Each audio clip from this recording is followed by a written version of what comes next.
Begin the Gemara today, 2 lines from the bottom of Daf, Yud Tes Amud Beis. Hahu Gavre, there was an individual, the Ol Lebei Knishta, that went into a shul, Shakal Sefer Torah, and he took a Sefer Torah from the shul, and Yav Lo Ledebisu, and he gave this Sefer Torah to his wife, and V'amalon, he tells her, Ha Gittin, here you have your get. He's divorcing her by giving her a Sefer Torah. Okay, so how's he doing that? Look, it's written in the Sefer Torah. The parsha of a get is written in the Sefer Torah because it says in the Torah, "V'kosav law Sefer Krisus and v'shilach hasishtay." So he's going to be megadisher with that pasuk that it says in it. He's like sort of telling his wife, "Here, look at it. It says in the Sefer Torah what it is that I'm doing for you." Is that a get? Amar Rav Yosef says Rav Yosef. There's no chash over here. There's no concern. There's not even a suffix of gerushin at all. What should we be concerned over here? Maybe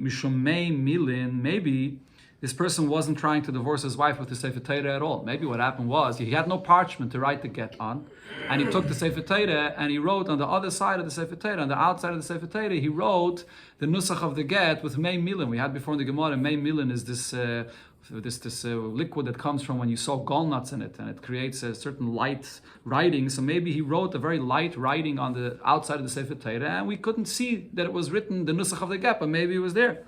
But the Gemara says there's no concern for that because ein mei milin al gabi mei milin. We learned already before the parchment of a Sefer Torah itself. When it's worked out to make it smooth, how do they do it? They use the same water with this gallnuts to smooth it out. Once that water of gallnuts is used to smooth it out, when you try to write with that gallnuts on it, it won't be noticeable because it already has gallnuts on it, and mei milin on top of mei milin will not show any writing at all. So therefore, there is no writing here. Even if he tried to write on the outside, but there's no writing, so therefore there's no get. Now, mishum kiris. If there was so then it would be a get, of course. The fact that there's a whole Sefer Torah, it doesn't matter. But on the other side of the Sefer Torah, he writes the nusach of a get, and he gives it to her. Sure, it's a get. It's not his property? No, obviously this Sefer Torah was his. Right? He says here in the Gemara that he took it from the shul, but we're talking over here about a Sefer Torah that belonged to this person. Oh. If it's not his, then he has to give her his get. Okay. Imishum kirisos. Now, if you're going to say, forget about writing on the other side. How about the parsha of a get that it says in the Sefer Torah itself? Kosav la Sefer Krisus. So maybe that itself is considered to be enough of a nusach for a get for her to be divorced. The ispa, the krisus that's written in the Sefer Torah. Says the Gemara, that's not good either because habeina v'kosav la lishma. But it has to be written for her sake. It has to be written lishma. So over here, this parsha was written for the Sefer Torah, but it wasn't written l'shma, l'shem this isha, or l'shem this gerushin, v'leke. So you don't have that, so therefore she can't be divorced by this line in the parsha. Maybe we should be concerned as follows. You never know. Leichush, maybe it could be Dilma aktim v'yav lo zuzil l'safre meikara. Maybe when he hired the Sefer to write the Sefer Torah, and he paid him for it, and he told the Sefer, when you write the Sefer Torah, write this pasuk that you're writing, the parsha of L'Kotzal Sefer Krisus, write it l'shem the gerushin. So the Gemara says, but that's not enough. The fact that he told the Sefer to write it l'shem gerushin, habi'inon shina shmoi ishma v'shem iroi v'shem ira. This is a lashon of the Mishnah later, that when you write a get, so you have to have the name of the ish and the isha. Here, the Gemara brings a lashon of shina. Shina means he changed, that it's not exactly his name. But over here, obviously the word shina, Rashi says, doesn't really apply. But the point is that you have to have his name and her name and the name of the city and the name of her city and veleke. And you don't have that over here written into the get. So it just says v'kosav la sefer krisus. But it doesn't say the names and so on. So therefore the get will be puzzle. Or there is no get here at all. Okay, so it's this last point here that the Gemara says, the discussion over here in Taisis, it's not so pashut. If min ha-Torah, it's not necessary to have the names and so on. Taisis discusses this, that there could actually be room to say that maybe min ha-Torah, you don't even need that, and maybe the get would be kosher min ha-Torah.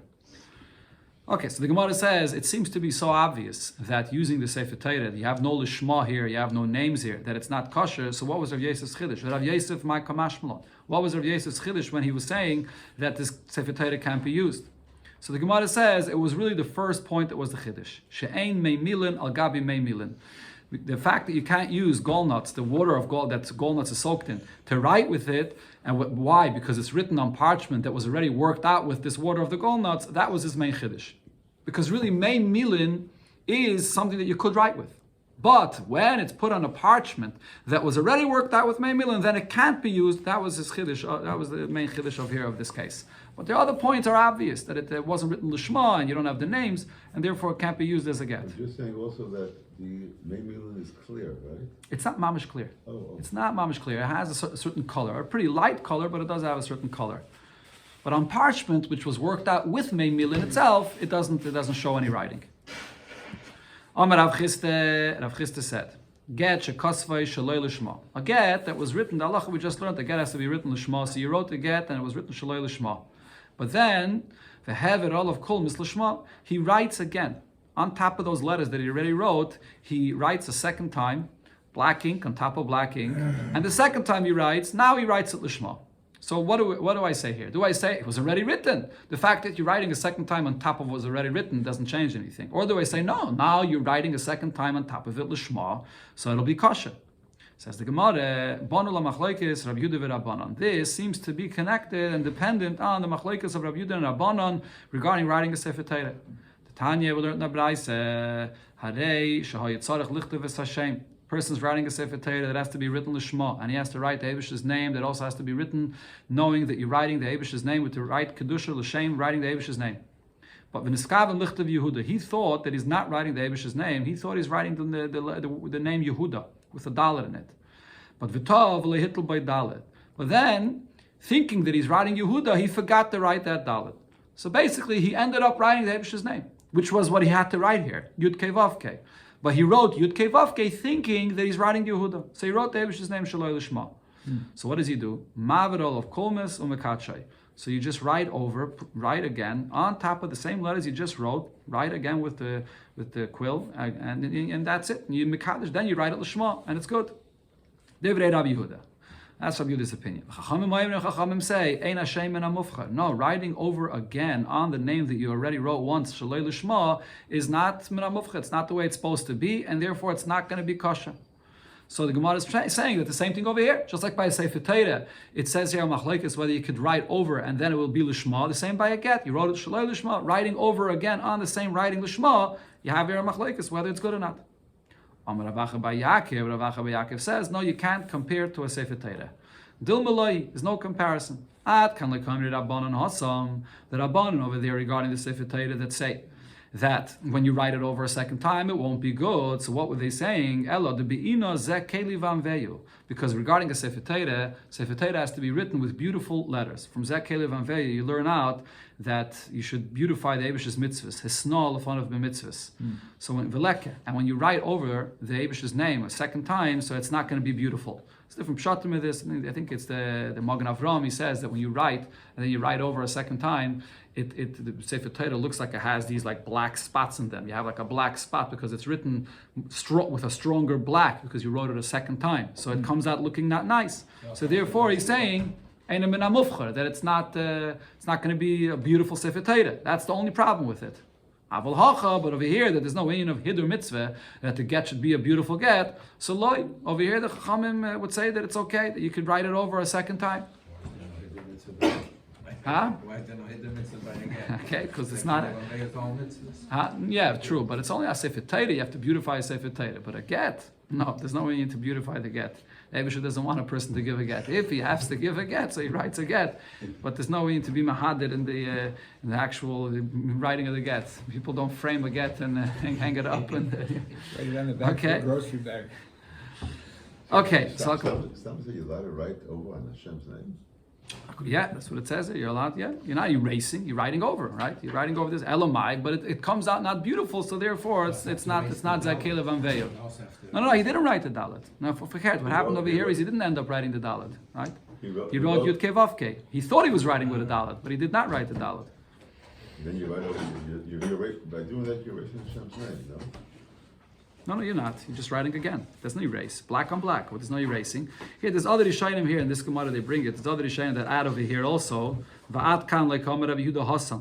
On the other hand, Rabbi Yehuda over there by the Sefer Torah, he says that it's okay. Elagabe Sefer Torah. Sefer Torah, you could write over on the Eibish's name again. You write it once, you write it a second time. You're not really changing anything, and it's okay. Over here, once you wrote it the first time, the get became a kosher to get. It's not kosher actually. You wrote the get in a apostle way. It became a apostle get. Once it became a apostle get and it's not fit to be used for krisos, you can't change that anymore. You can't turn a apostle get into a kosher to get.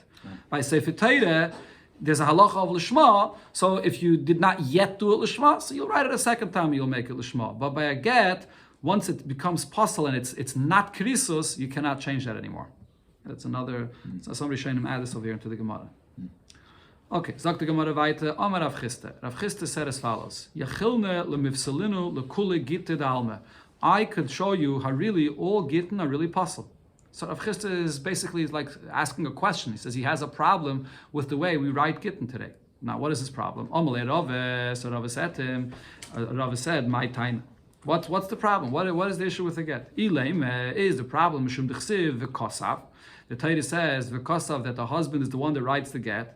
And now, what do? Chachamim instituted that ihi kakosvale, that it's the woman, it's the isha, she's the one that pays the sefer to write the get. We don't wait until the husband pays the sefer to write the get. Now, the reason Chachamim instituted this is because if we're going to force the husband to pay the sefer to write the get, he's going to refuse to pay, and meanwhile, his wife is going to be stuck waiting for a get. So therefore, they said that it's the isha, she's the one that pays for the get. Now, but the thing is, though, if she's paying, so then we're not fulfilling what the Torah says, v'kasa, that he has to write the get. Okay, so there's a machlokes rishonim what exactly the issue here is. Some rishonim say that v'kasav actually means that the husband has to be the one to write it. And the only reason the sefer could write it is because he appoints the sefer to be his shliach. But if the isha is the one that's hiring and appointing the sefer to write the get, the sefer is not writing it with the shlichus of the Baal. So he's not mekayim the v'kasav. One shitta, but many Rishonim hold that the sefer does not have to be a shliach of the Baal. There's no din of shlichus that applies there. When it says in the Torah v'kosav, it means that the sefer writes it. So what's the problem? The problem though is that the actual paper, the paper, the ink has to belong. Who's the owner of it? The husband has to own this piece of paper and ink. If the isha is the one that pays the sefer for it, how does the husband own it? She owns it. She hired him and he provides the materials and writes it for her. So he's not giving a get to her that he owns. It's hers. That's the problem. So the Gemara says, but why did Rav Chisda have a problem with this? But v'dilme aknuya akne le'rabbanan. Maybe even though Chachamim instituted that she hires the sefer to write it, but nevertheless Chachamim say that this get belongs to the husband, that it's his. And it's like it's like him, whether the issue here is shlichus, that it's like he's that now this document belongs to him and it's like he gave it to the sefer to write on it, or it has to be his to give to the isha. So the Chacham have a koyach. Rashi here brings the koyach of hefker, bezn hefker. Chacham could say, true, this document really belongs to the isha and he hired the sefer for it, but nevertheless Chachamim with their koyach of hefker, bezn hefker will say that no, the husband is the owner of this document and the sefer is writing it for the husband and therefore he can give her this get. Doesn't he actually take it? Who takes what? So it doesn't matter. But if he's taking it, if you're not going to say this koyach of hefker, bezn hefker, the husband is taking the isha's paper. It's hers. He's holding her paper in his hands. It's not his. Just the fact that he takes it into his hand doesn't make it his. But the Gemara is asking, well, you have a koyach of hefker, bezn hefker. So Chachamim instituted that she should pay for the sefer, so that we shouldn't have to pay for him to pay. If we're going to have to wait for him, then it's going to be a problem. But at the same time, Chachamim said that it belongs to him. So the Gemara says, Elamai, the problem of Chisda had was something else. Ve'ela mishum dechsiv v'nosan. Maybe the problem is because the Torah says you have to give her. You have to give her a get. You have to give her something. V'hacha loyav lamidi. But you're not giving her anything. Why not? Because a piece of paper, and with writing on the get, you take a tiny little piece of paper, or maybe you could even take a leaf or whatever it is, and you write on it. It's not even doesn't have the value of a shova pruta. What is he giving her? He's not giving her anything. So the Torah says, "V'nasan," you have to give something, but he's not giving her anything. Says the Gemara, does no, but that's not a problem either. Dilme nisinas geti, even though it's not really worth anything, it doesn't matter. It still qualifies that he's giving her something. V'nasan just means to give her the get, whether it's worth something or not. Doesn't make a difference. Ta'ida, and I'll prove this to you that it doesn't have to be worth anything. The shalchum mitam, they sent from there, which is from Eretz Yisrael. Kosvoi alisure ano, a get that's written on material that's also bahana. One example would be take Rashi bring this example, shoira niskal. If you take a get that's written on the material that came from the hide, from a parchment that's from a hide of an animal that was supposed to be stoned to death, and it's also to have any annul from it, and you write on that parchment a get, so it's asaba na kosher. The get is still kosher, even though it's totally asaba na and it has no value whatsoever, but nevertheless it's kosher. You don't have to give her something of value. That's not the halacha of the nesina. The nesina is that you're giving her the parchment with the writing on it. That's the v'nasan. So therefore, there's no issue if you give a get with something that has no value of a shava pruta.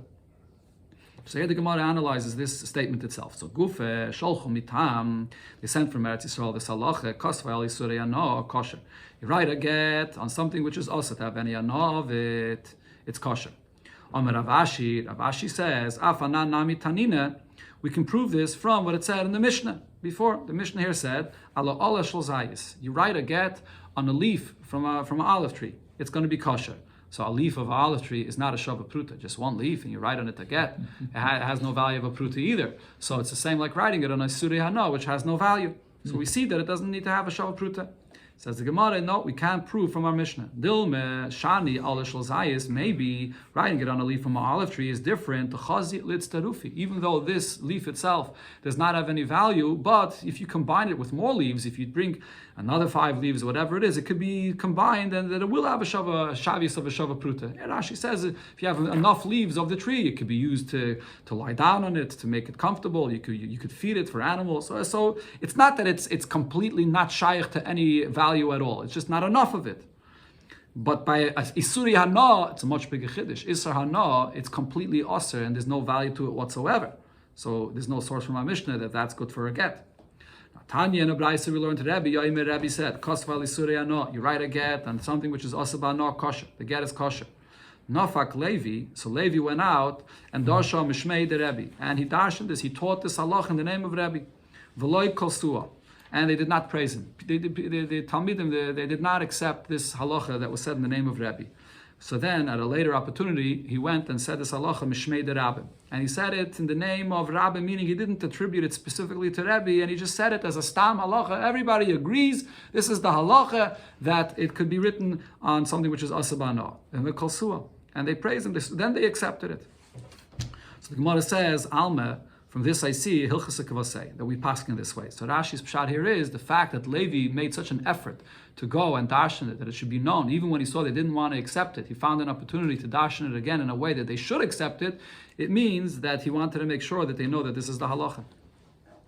Tana Rabbanon, we learned Nabraisa another halacha about writing a get. The Kosav, the Torah says you have to write the get. V'loi chokak. That means you have to write the words of the get, or you can't engrave the words of the get. The Gemara, lememre, shall we say the chakike, when you engrave the writing of the get, so lav ksivehi, so is it not equivalent to writing the words of the get? Veraminu, I'll ask you a question on this. Evet sheyotza b'ksav, shal gabi tavla upinkis, a evet that was released. How? A evet is also released with a shtar shichra, with a document that it's written on it that he's redeemed. But what kind of a document did he get that he's redeemed? On a tavla or a pinkis, on a board or a tablet. And the shichra, the writing was not written on it, but it was engraved on it. Yotza l'cheiros. So that's a good shtar, a shichra that frees him and he goes out free. Aval, then this Braisa continues and says, but loy b'ksav shal gabi kippah v'anduchtri.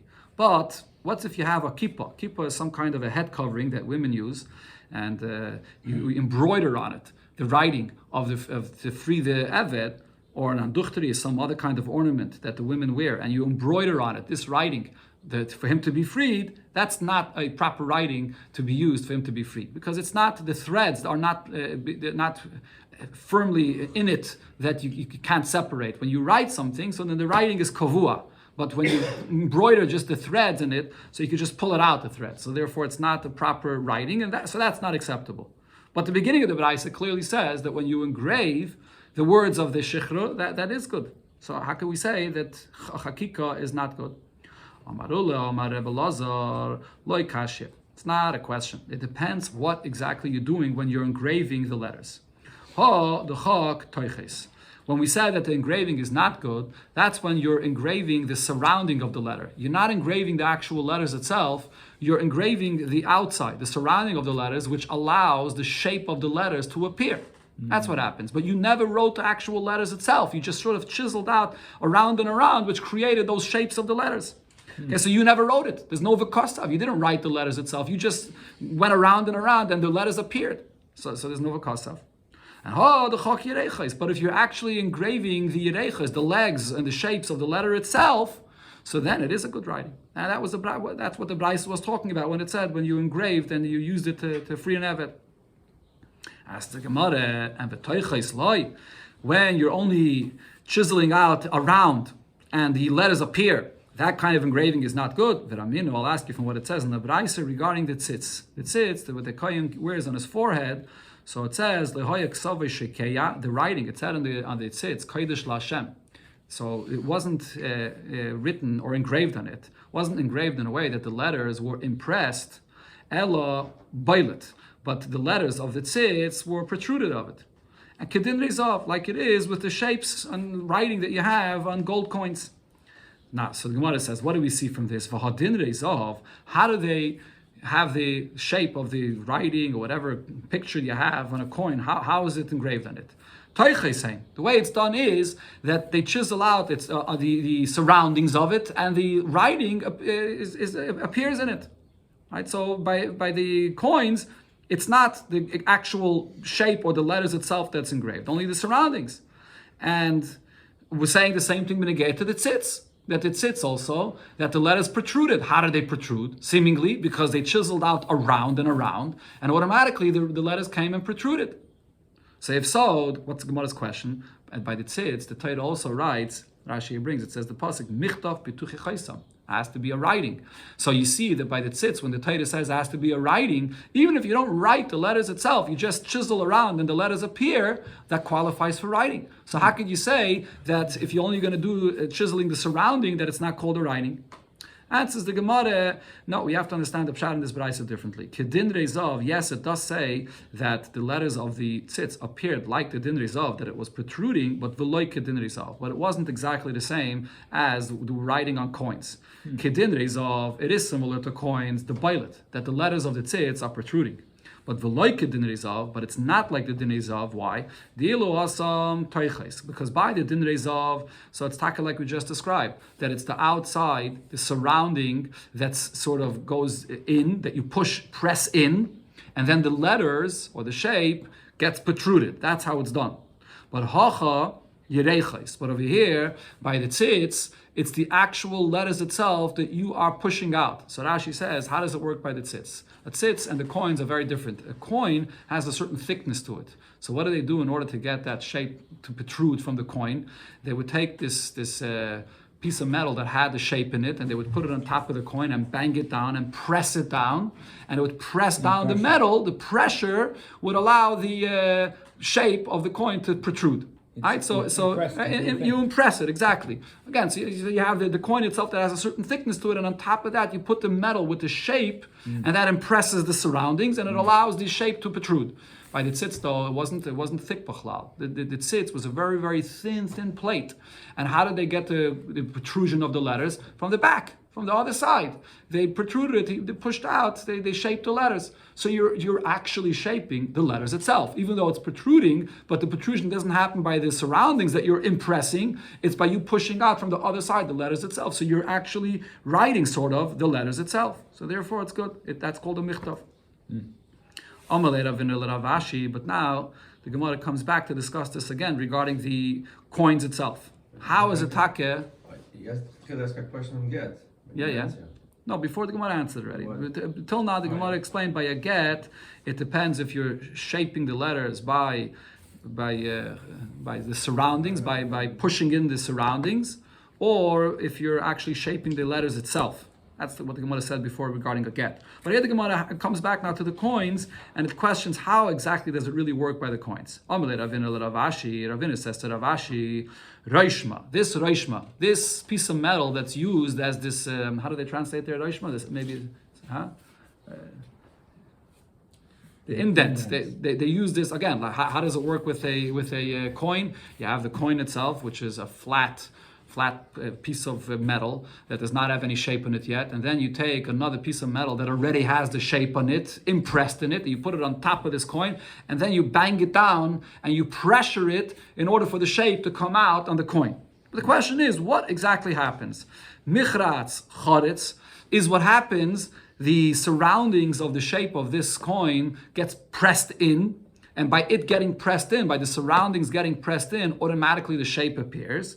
Or rather, what happens is, by pressuring it down, by pushing it down, what happens is, sort of the metal of the coin gets like pushed in. It gets pushed into where the shape is, and that's how the shape appears. So you're not only pressing down the surroundings, and automatically the shape of the coin comes out, because if that's the case, so then really the shape of the coin remains as it was before. The surroundings gets pressed down, but the shape of it doesn't change. That remains in its same place where it was. Or do we say no? When you press down the top one that has that shape in it, so what you're actually doing is you're pushing it. You're sort of pressing it in, and now the shape of the coin is not the way it was before. It went up sort of. It protruded even more than it was before. Maybe that's how it's shaped. So that's the shayla. Now, obviously, the nafkamin over here is Rashi says regarding a get.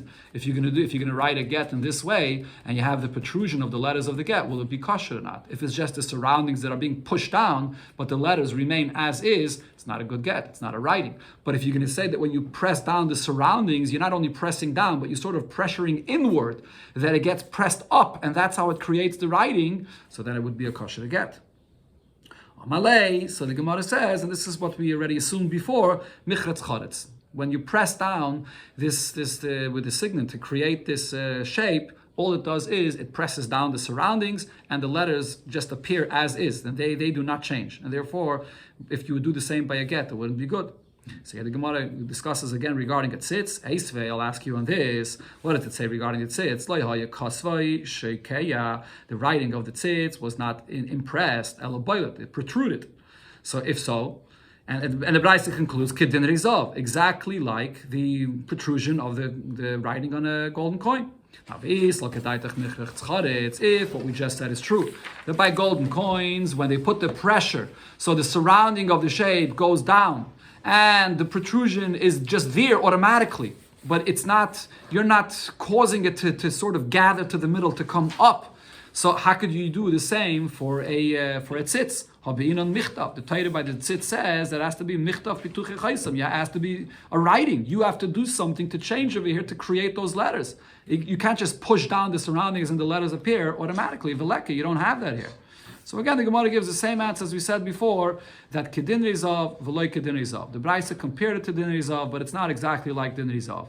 Gittin Rizav, the Bailit, it's compared to Din Rizav in the sense that the letters protrude, but V'loi Gittin Rizav, but it's not compared to the gold letters of the letters of gold coins. The Ilo Asam Migavoy, because by the gold coins you place a plate on top of the coin to create the writing, and over here by the tzitz they push out the letters from the back that it should protrude. So it's not done in the same way at all. Adarabah, you're protruding those letters directly by pushing it from the outside, from the back.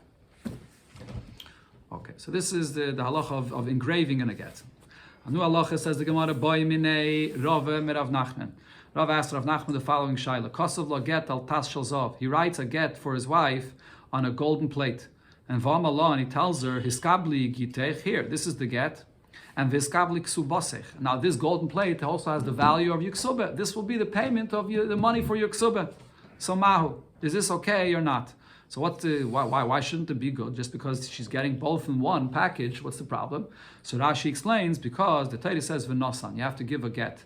And you have to give the get l'shem gedushin. Here, he's giving the get, but he's also giving it l'shem a payment. So the actual golden plate is just a payment for the ksubah, so that you don't have the v'nosan l'shem gedushin. You can say that the v'nosan is l'shem piroin.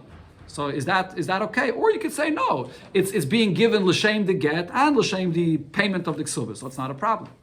Amalei, so he answered him and says it's not a problem. Niskabla Gita, with this she received her get, v'niskabla ksubasa, and she also got the payment for the ksubah, and she got both. It's okay. It's a v'nosan for gedushin, and it's also the payment for the ksubah. So the Gemara asks, Eisvei in the Braisa it says, person says to his wife, here, skabli gitech, here, take this for your get, and he gives her a very expensive get. And he says, V'hashar l'ksu basech. Now this get is written maybe also on a golden plate. And he says, V'hashar. So the get that has the writing on it, but then there's sort of the margins and different parts of this plate where the get is not written on it. So that rest will be for your ksuba. So the Braisa says, Neskabla Gita, she got her get, and V'hashar l'ksu basech. Then the remainder, where the writing of the get is not on it, that's for the ksuba. Says the Gemara, what do you see here in this Braisa? Time medei kishar. The only reason why the get is kosher is because there's the margins, there's the leftovers where there's no writing on it, and that's for the ksuba. So therefore, there's the part which is for the get, and she's getting it for the get, and there's the part for the ksuba. Halek kishar. But if there is no remainder here, so you can't give the same get and give it as a get and give it as payment for a ksuba. It's either or. That's the Gemara. No, there's no question. There's no raya from this Braisa.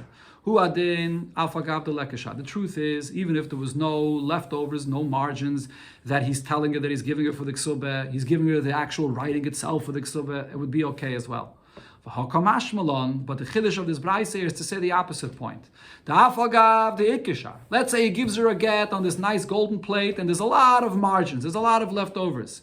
So you may think he doesn't even have to tell her clearly that the rest is going to be for the ksuba. You may think automatically the rest is a value that's not part of the get, and the rest will automatically be for the ksuba. But nevertheless, we say no. If he's going to tell her clearly that the rest is for the ksuba, that will be a payment for the ksuba. But iloi. But if not, that's not a payment for the ksuba. My timer avire the megiltu, because she could say this is not ksuba. This is part of the get. True, it's only the margins and it's the outside, but it doesn't matter. It's still considered to be part of the parchment, it's not parchment, maybe it's an expensive material. It's part of the get itself. So therefore it's not the ksuba.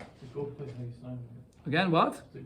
How are you signing on this gold plate? They find a way to sign it with some whatever. Same way you wrote it. Yeah, whatever. They figure out how to sign it. But the point over here is the Braisa that says shar is coming to say that the husband has to specify clearly that those margins are a payment for the ksuba. Otherwise, it's considered to be just part of the get, and there's no payment here at all. Tana Rabbanan. Now we learned the Braisa. Yeah. Correct. In the Braisa we learn Tareze Gitech. If a person says to his wife, "Here, I'm giving you this get, but vanayar shali, the paper is mine." So he's giving it to her, but really he's saying that the paper is still mine. Saying in Megareshes, she's not going to be divorced because letters cannot fly in the air. Letters have to have a paper to be on. So if the paper is his and the letters are hers, you can't give her the letters without the paper. So there's no v'nosan. He didn't give her. But if he tells her, if he's telling her that I'm giving you here this paper with the get and the writing on it, but with a t'nai, with a condition that it's yours, with the condition that you'll give it back to me, then here she will be divorced. And this is based on the klal, as Rashi here brings, matana al manas lahachzer is a matana. When you give someone a gift with a condition that it's yours and the condition that you give it back to me, so then it is a matana. Right, so what happens is it becomes a matana me'achshav from the moment that you gave it. The moment he gives her the get, so then it's not yet hers because she didn't fulfill the condition yet of returning the paper to him. But when she returns the paper to him, the moment she returns it, retroactively from the moment she got it, it was hers. So therefore she got the get. There wasn't a sinah. Rav Papa asks a shaila. How about if the husband tells her, Ben shita l'shita, that I'm giving you the whole get, it's all yours, but between the lines, that part is mine. Or bin teva l'teva, or between one word and another, that part of the parchment is mine.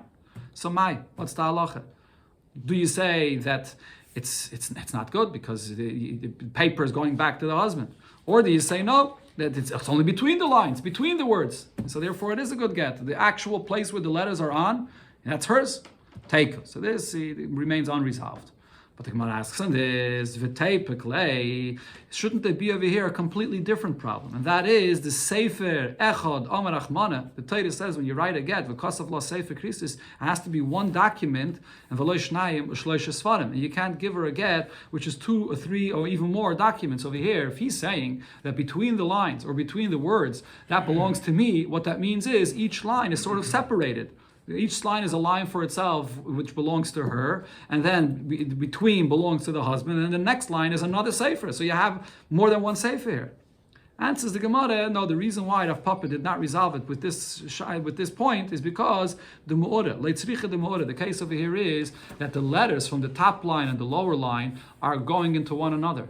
And therefore, they are connected. So you can't say that it's so yeah, in between maybe there's parts that are his, but nevertheless, it's all these lines are connected to each other, or the words are connected to each other, and therefore it's still one sefer.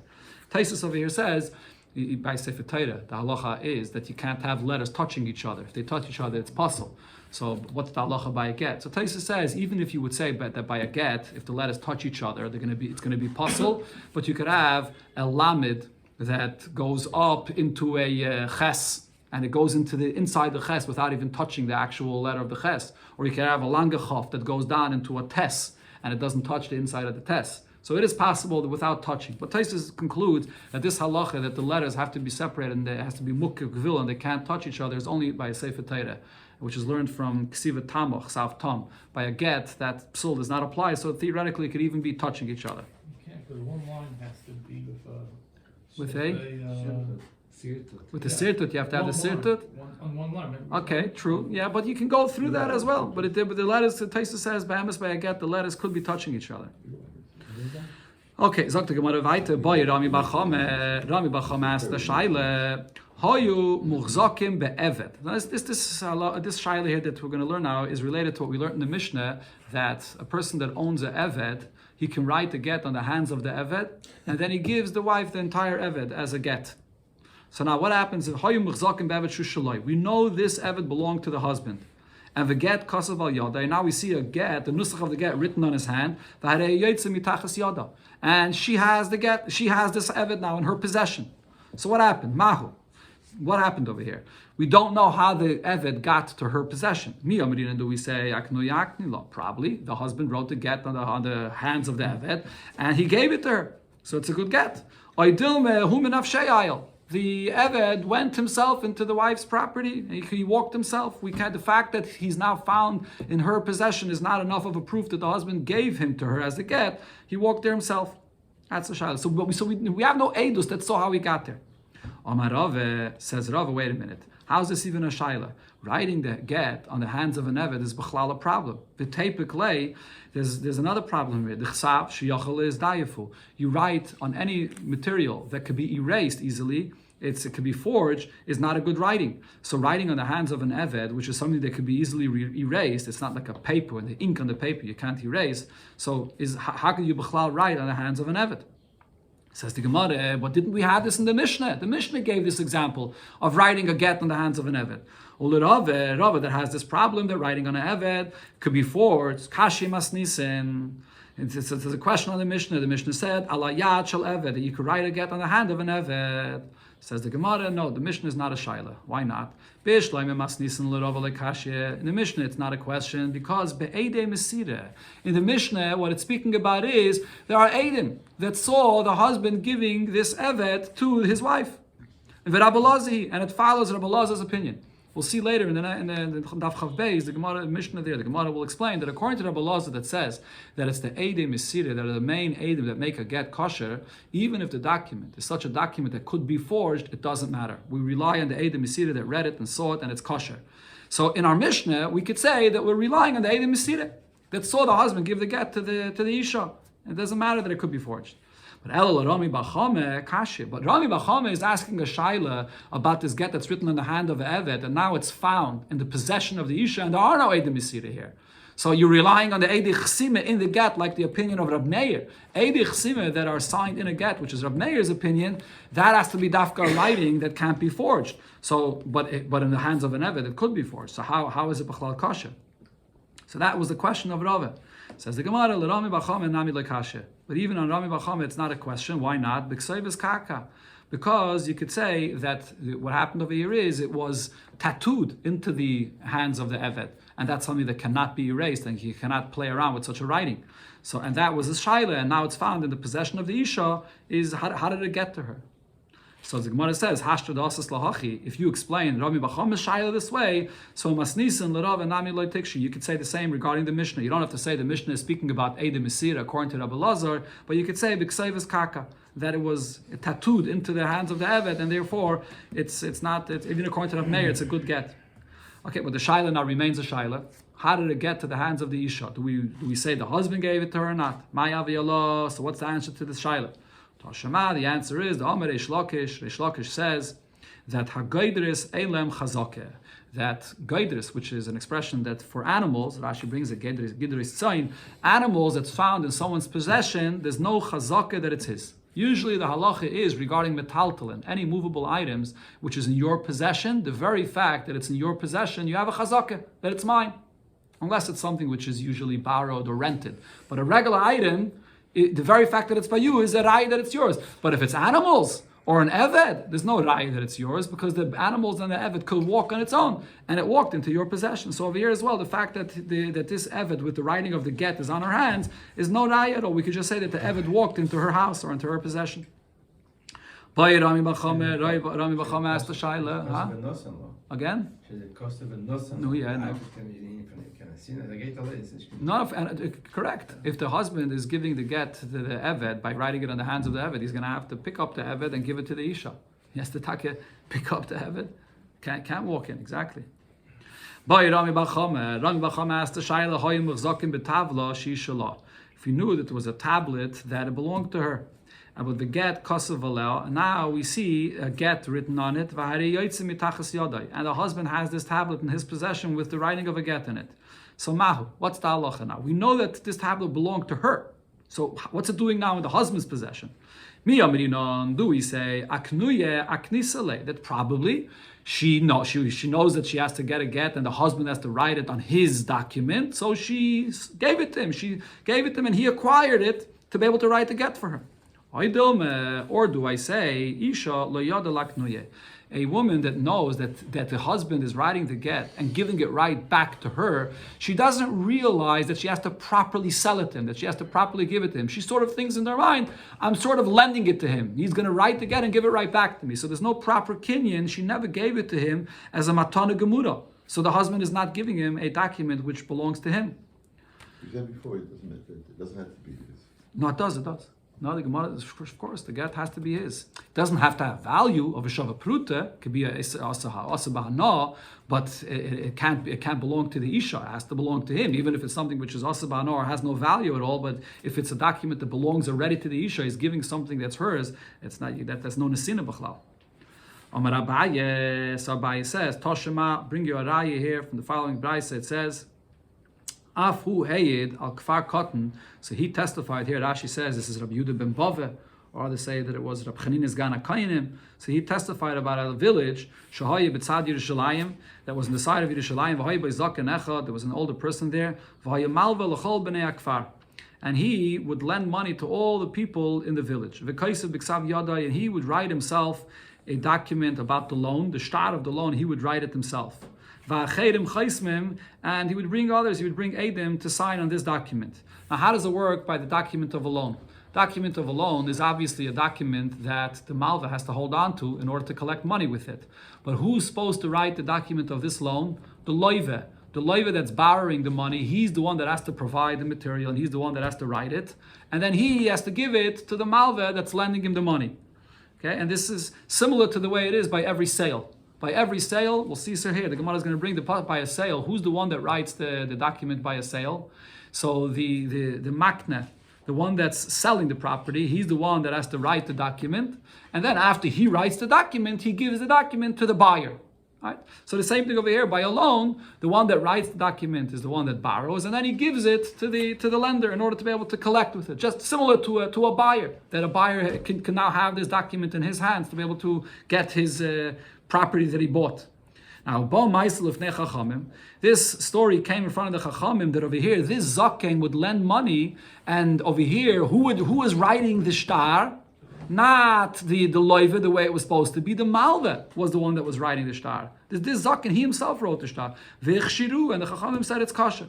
So the question is, but how is it kosher if the Malva, if the lender is writing the shtar? Habi'ina sefer mikne, but just like by a sale. The Torah says Sefer Mikneh, and what does Sefer Mikneh mean? That the seller is the one that has to write the document. And only after he writes it, he gives it to the buyer. And the same thing is by a loan, that the borrower is the one that has to write the document. And only then does he give it to the seller. or to the lender, that is. And the leke, and over here, that's not what happened. This zaken was so generous, he would lend everyone money, and he would write the document himself. But how could he write the document himself?